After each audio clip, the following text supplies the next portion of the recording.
Assalamualaikum warahmatullahi wabarakatuh. Assalamualaikum. Selamat pagi saudara Alun. Berjumpa lagi kita hari ini dalam acara Serambi Podcast. Hari ini kita bincang-bincang dengan sudah bersama saya di sini Ketua BNN Kota Banda Aceh, Bang Hasnanda Putra. Selamat pagi, Bang. Selamat pagi. Hari ini saudara Alun kita akan bahas-bahas mungkin soal sosialisasi ya, lebih ke penggunaan narkoba di Banda Aceh. Bagaimana mungkin mengawal generasi muda dan juga apa sih yang dilakukan oleh BNN.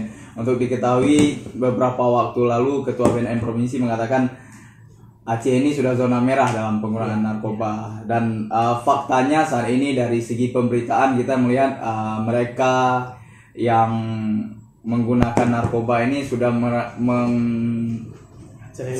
semua kalangan, jadi tidak hanya seperti dulu di kota, tapi sekarang terutama sabu-sabu ya, lebih ke dari mahasiswa, pelajar hingga petani dan nelayan. Nah, jadi sudah tidak ada batas lagi.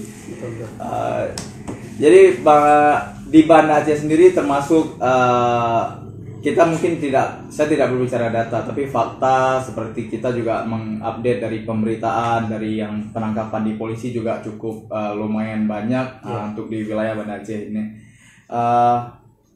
Mungkin Bang Hasnanda kita berbagi cerita sedikit. Yang pertama, gimana sih kondisi di Banda Aceh ini, kondisi peredaran narkobanya? Baik. Terima kasih. Assalamualaikum warahmatullahi wabarakatuh. Teman-teman ya, saudara Lun ya, yang menonton sering kami, Bung Nasir telah hadir di kantor BNN Banda Aceh. Sebagaimana tadi sudah disampaikan di pembuka di podcast kita, pertama kami ingin menyampaikan begini, bahwa bahaya laten narkoba itu memang sudah nyata, ada di Indonesia, ada di Aceh, ada di Banda Aceh.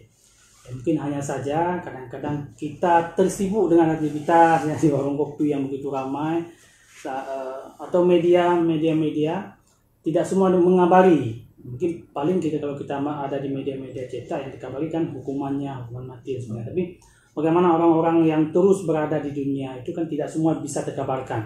Kami ingin menjelaskan bahwa kalau kondisi kita di Aceh memang posisi betul ya, sebagaimana pernah disampaikan juga oleh Pak Brigjen Heru, kita sekarang berada di posisi ke-6 secara tingkat nasional prevalensi penyalahgunaan narkoba, persentasenya. Tapi kalau angkanya sebenarnya tidak banyak juga, angka kita 82.000 lebih penyalahgunaan narkoba yang diestimasi oleh BNN dan lembaga ilmu pengetahuan yang menyalahgunakan narkoba di Aceh. Sebenarnya generasi muda.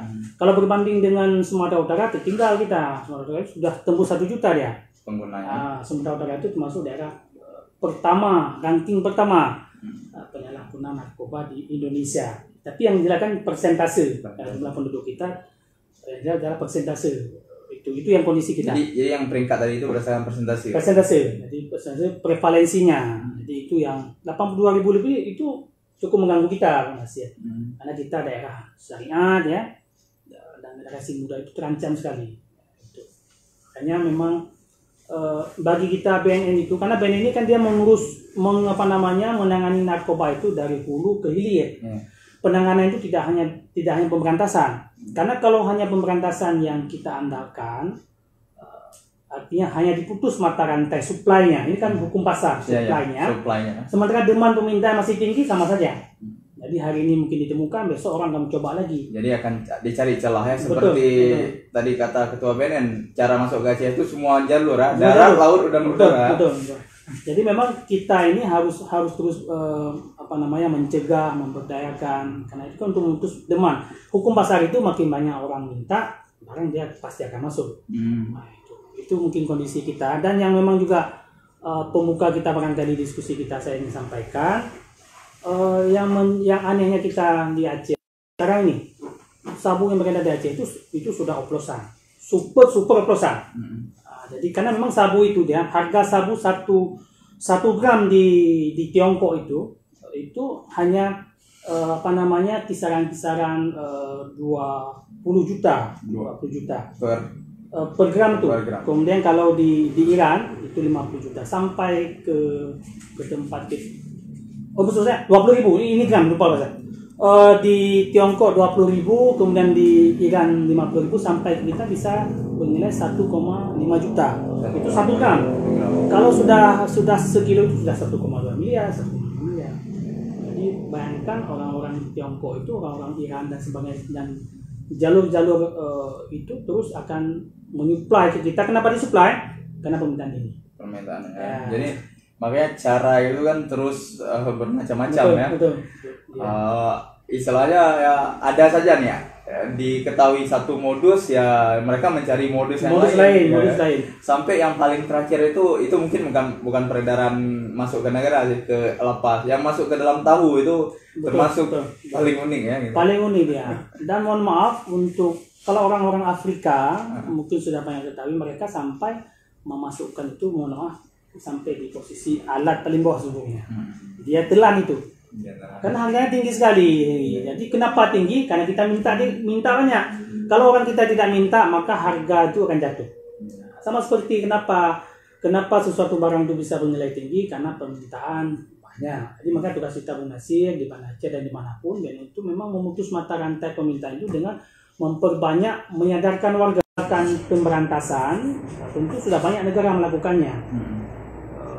Keberhasilan itu tetap akan lama ya, maka kita harus memutus dulu. Makanya kita juga mengait banyak orang, Bung Nasir. Nggak mungkin BNN bekerja sendiri, dan itu nggak mungkin. Dan kita pun di BNN Banda Aceh juga kita ada seksi rehabilitasi.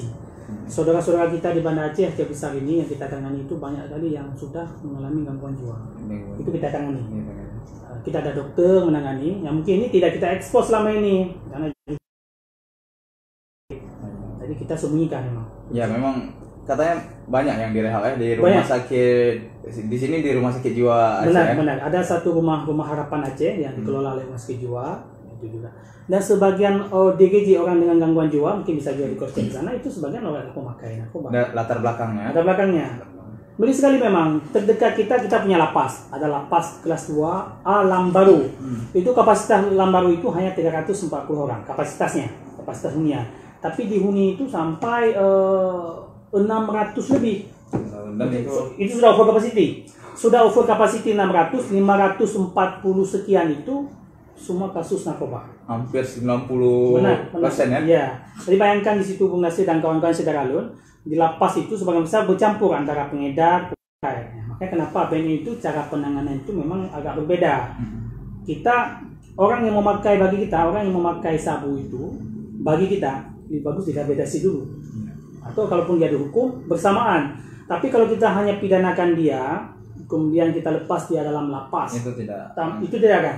Karena banyak penelitian sudah menghasilkan saudara-saudara kita yang memakai kita pidanakan, tidak ada pendampingan di dalam lapas, maka pulang dia, lepas dia dari itu, dia tetap kemungkinan besar dia akan kembali. Maka bagi kita lebih penting rehabilitasi bagi para pecandu, tetap hukum buat pengedar dan para produsennya, itu tidak ada maaf. Soalnya ketergantungan itu orang yang lainnya. Kemudian Bang Sendang kan fakta, saya hanya observasi pribadi. Kemudian dari awal dulu sabu ini masih dianggap dulu kan di Aceh ini narkobanya itu ganja. Tapi benar. Seiring waktu beralih menjadi sabu. Kemudian penggunanya itu di awal-awal itu sabu itu terkesan di kalangan kelas atas kan. Kemudian tahun per tahun jalan saya melihat ini dari orang yang ditangkap. Jadi itu beralih penggunanya itu mulai siswa, buruh bangunan, buruh tani hingga nelayan. Ini kan sudah ke kelas-kelas paling bawah. Jadi kalau dulu yang ditangkap itu artis kelas elit ya kan. Tapi ini kenapa sih bisa beralih ke istilah ini udah menyasar udah semua. Kalau dulu kan kayak kelas-kelas tertentu aja. Yang paling berbahaya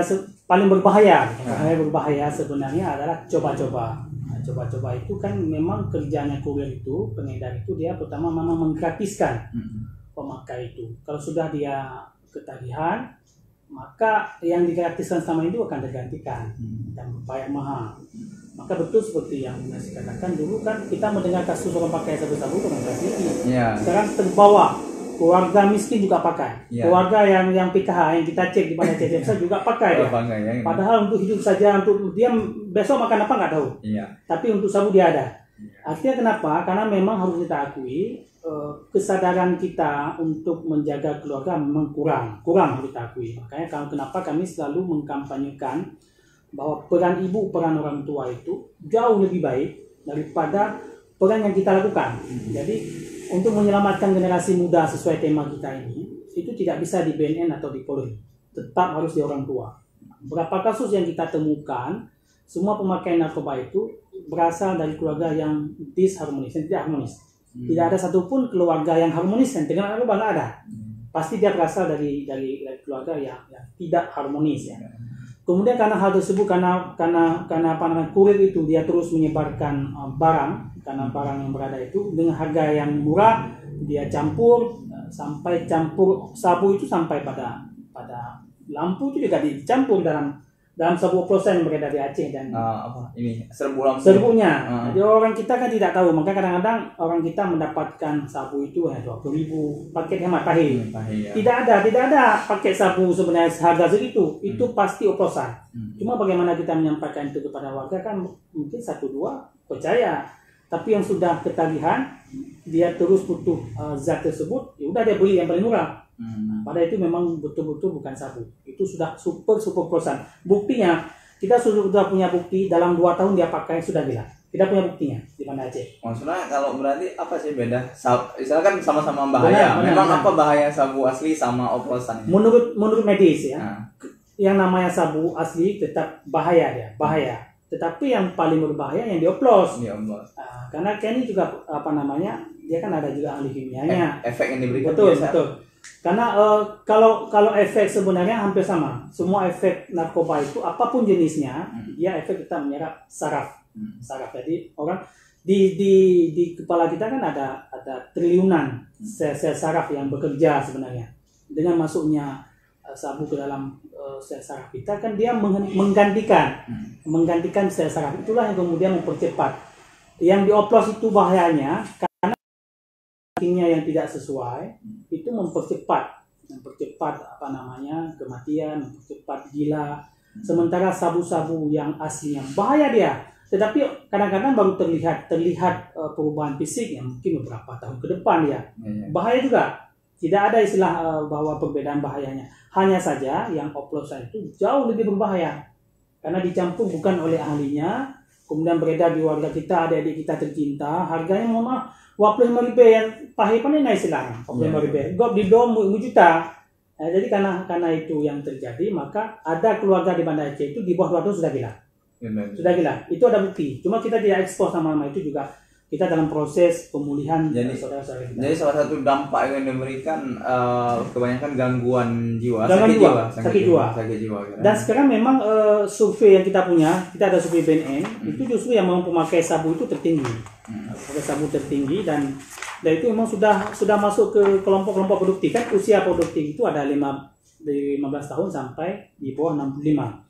Usia-usia yang bakal disebut oleh pemerintah sebagai bonus demografi di tahun 2030 itu sudah terkontaminasi. Makanya BNN itu memandang bonus demografi itu tidak akan ada artinya, Bung Nasir, kalau dia sudah terkena narkoba. Jadi orang produktif, usia produktif sudah terkena narkoba, dia tidak lagi produktif, justru menjadi ancaman bagi negara karena menganggurnya mereka, karena mereka tidak bekerja, kriminal itu akan meningkat. Dan BNN itu setiap tahun memang melakukan penelitian. Seluruh Indonesia dilakukan penelitian dan itu memang betul-betul kondisi yang sudah sangat mengerikan sekali. Kita punya data dan fakta yang ada di lapangan.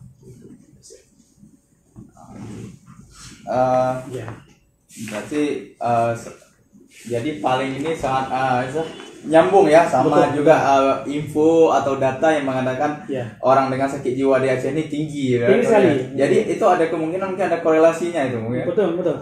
Korelasinya tinggi. ODGJ tertinggi di Aceh. Kalau dari informasi dari teman-teman di tingkat kesehatan, sebagian besar dari narkoba.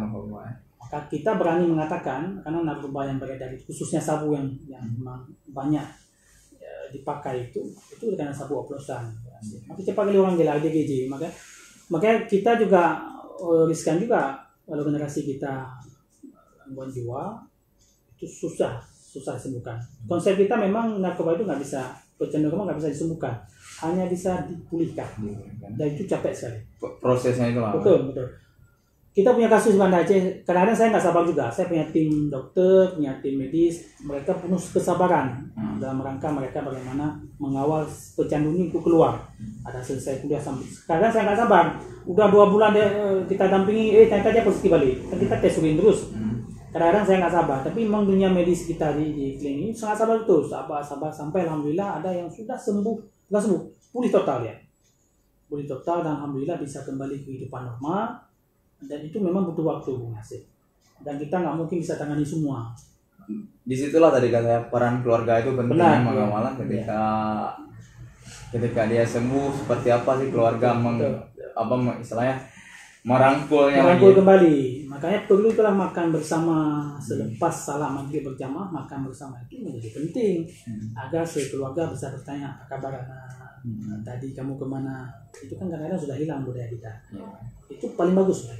Konsep paling bagus selepas salat berjamaah maghrib di rumah, mungkin kalau nggak ke masjid, makan bersama di meja makan, insya Allah akan selesai.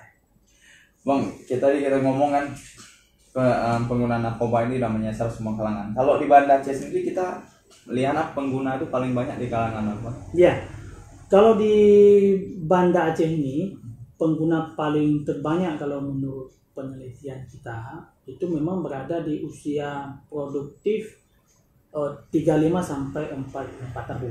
Berarti dia sebenarnya sudah usia bekerja dia. Makanya kita juga pernah melakukan beberapa penelitian. Pekerja bangunan itu paling rentan. Pekerja bangunan termasuk paling rentan terkena narkoba. Kemudian teman-teman kita atau adik-adik kita yang usia kuliah, khususnya yang paling rentan juga yang harus kita mungkin jadi warning juga bagi saudara yang mendengarkan ini atau melihat ini, anak-anak kos yang jauh dari orang tua. Orang tua hanya sekedar mengantar, kau gantar Aceh, kau selesai kan? Dan memberi kepercayaan 100% ya? Betul, berarti berbahaya sekali. Jadi harus ngecek dia, memastikan sidak lah. Jadi orang tua harus berani sidak ke kos anak-anaknya. Mungkin dia datang bersih, tapi pergaulan ya. Pergaulan. Kita tidak tahu, istilahnya orang daerah datang ke Banda Aceh, dia menemukan jaringan pergaulan ini dengan siapa itu ya. Dan semua itu dicoba-coba. Hijau wilayah, buat tetap ketagihannya hanya berlele hijau. Dan minta, karena ketagihan. Sebab itu kan dia ketagi. Jadi, makanya saya sampaikan juga, kita dimanapun seringkali menyampaikan kepada teman-teman, kalau keluarga harmonis, bapak ibu terus mengecek anak-anaknya, insya Allah kita aman. Kenapa terjadi banyak penyalahgunaan narkoba? Pada dia sudah bekerja, orang tua akan lepas. Jadi ini kata Banda Aceh kan kalau diserahkan pada dosa. Jadi ini masalah sebenarnya. Masalah. Betul. Memberi kepercayaan 100% itu adalah salah ya. Dan kita juga menemukan beberapa kasus juga menjadi warning buat kita semuanya, buat bapak ibu yang sibuk bekerja, lupa dan ngecek anaknya. Itu kejadian di Banda Aceh besar. Jadi bapaknya bekerja, ibunya bekerja, dan dia tidak pernah menyidak ke kamar anak-anaknya. Ternyata anaknya sudah pakai sabu, sudah bertahun-tahun. Makanya ngecek juga ke kamar anak-anak kita yang cowok-cowok itu. Memang kan paling banyak pemakai itu tetap cowok. Yang pakai dari golongan perempuan sangat sedikit.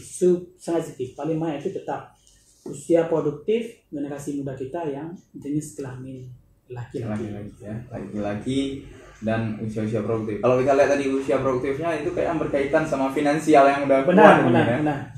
Dia mungkin karena sudah ada finansial. Bisa sudah berpenghasilan. Penghasilan dia merasa itu sebagai modernisasi dan sebagainya.